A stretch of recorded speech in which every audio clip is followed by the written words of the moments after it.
Hey guys, welcome back to another video in our series on conflict theory. This time we're going to deal with a mid-20th century sociologist. So he's kind of coming in the middle of stuff that we've already covered. This week is not chronological. It doesn't lend itself super well to a chronological progression. His name was Wright Mills, and he wrote a book in the 1950s called The Power Elite. But we'll get there in just a moment. Let me talk about where we are up to now. So, conflict theory has argued that social life is basically about interest groups struggling against each other to shape elements of society, to shape social structures in ways that they like or that benefit them. They do this, we talked about 4 ways, the 3 dimensions of power that Stephen Luke's talked about. They do it through the use of overt power or marshaling resources to get what they want accomplished.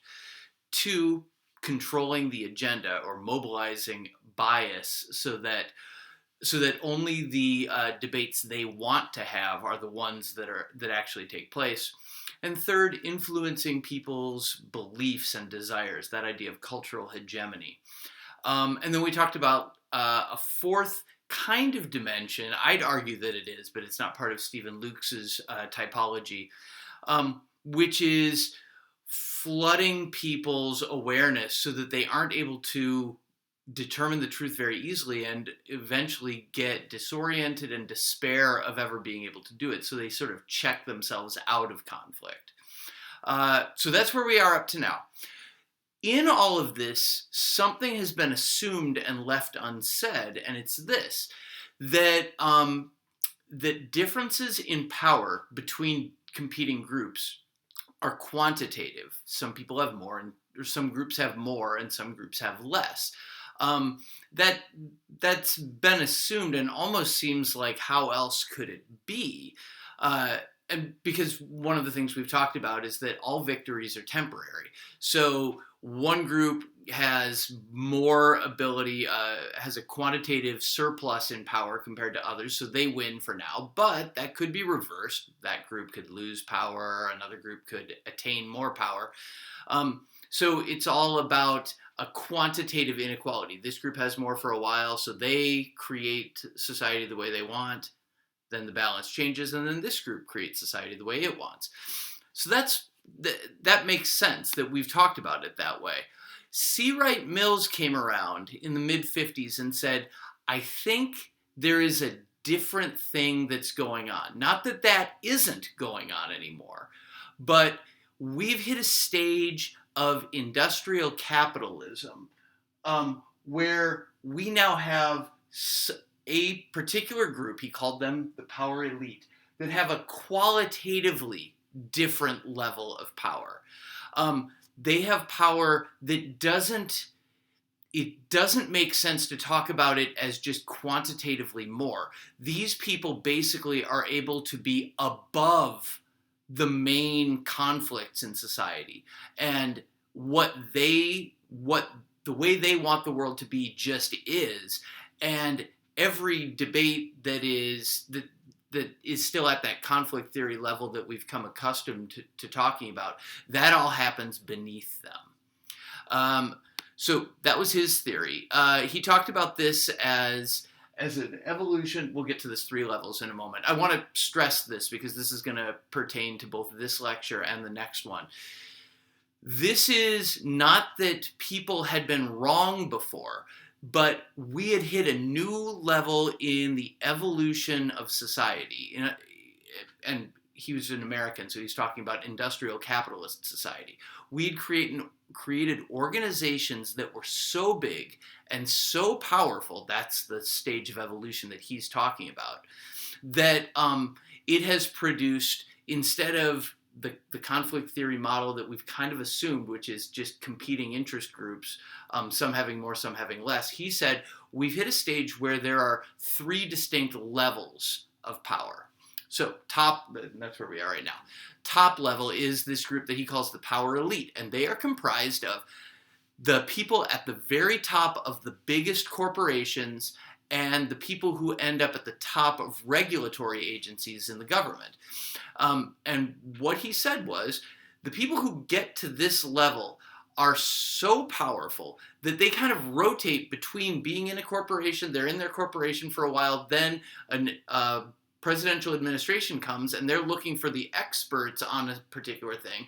So they pick these people. These people then rotate into the top levels of government regulation for a while. And when they're there, they're the same human being, right? So they are thinking in terms of what benefited the corporations before.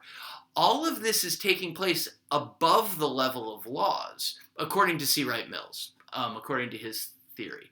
And there's just this rotation. For a while you're in private business, then for a while you're in government, then you go back to private business, and at that level, nobody can really, you're beyond the normal competition of interest groups. That's his theory. The power elite is what he called them. He said that's where all of the really big decisions get made. The second level is what we tend to think of as where power resides. And he said it's not really. That's Congress, political parties. Even at the time that he was writing, he talked about different political opinion leaders. So political pundits, the people that we tend to see on TV and think of as powerful. And he said they engage in that sort of normal conflict theory stuff that we've been talking about, using their 3 dimensions of power. But everything they do is within parameters set by the power elite. The power elite basically set the terms of the debate, and then these other groups compete within those terms, but nobody questions the actual terms themselves. The power elite establish this. And then the third level is the bottom, the great masses of people that C. Wright Mills, who is very much pro those masses, but he says, let's be honest, they're unorganized, they're ill-informed, at least compared to everybody else, compared to the top 2 levels. They're economically dependent on corporations. They're virtually powerless. I mean, what they can do is vote, but you, again, are voting. I mean, think about when you go vote. You vote for one of 2 people who have been pre-selected for you. So he says they're basically controlled and manipulated from above. And this, he says, is the system that we live in. Okay, so that's about where I want to get ready to conclude. Let me see how I'm doing. I was expecting this to take a lot longer. Okay. To conclude this, the way he describes it is a variation of this mobilization of bias thing. He says that the mobilization of bias dimension of power. These power elites it's not exactly the way Stephen Lukes describes it, of me having power to just exclude certain ideas from the agenda. It's kind of like that. It's that it doesn't even cross people's minds to question what's going on with the people at the top. Or if those questions happen from the masses, there's no way it's going to get all the way up to challenging these people. And I'm going to give you an example of this. This is how we're going to conclude. So 2008, we have the Great Recession. Some of you guys may remember that, or your parents would be able to talk to you about that process. Basically what happens in the Great Recession is Wall Street banks had been making risky bets on home mortgages. And at a certain point, we end up in a situation where they have created all of these interlocking deals that is going to bring down not just them, not just these big banks on Wall Street. It threatens to bring down the financial system of the United States, and therefore the financial system of the entire world. So we're talking about, when I say financial system, I mean the ability of people to get loans and to access money. All of that is potentially going to be gone in 2008. And so there is this massive panic, and there are good documentaries you can see about it, and it will make you upset, because all of us, when we are the little guys who don't have power, we're all kind of conflict theorists. What happens is some of these Wall Street banks are deemed too big to fail. In other words, the government says we cannot allow these businesses that, according to capitalism, should just tank. They did bad business. They weren't good corporations. They are about to go bankrupt. That's what happens in capitalism. People in the government said, we cannot allow that to happen because it would do too much damage to other people. So what we're going to have to do is use a bunch of taxpayer money to keep these banks alive. And that's what happened. The issue where it gets into a kind of a proof of C. Wright Mills is, well, first of all, several of the people who were making those decisions from inside government had been Wall Street executives, like executives at Goldman Sachs, a big investment bank. So you see that sort of rotating door between private business and government.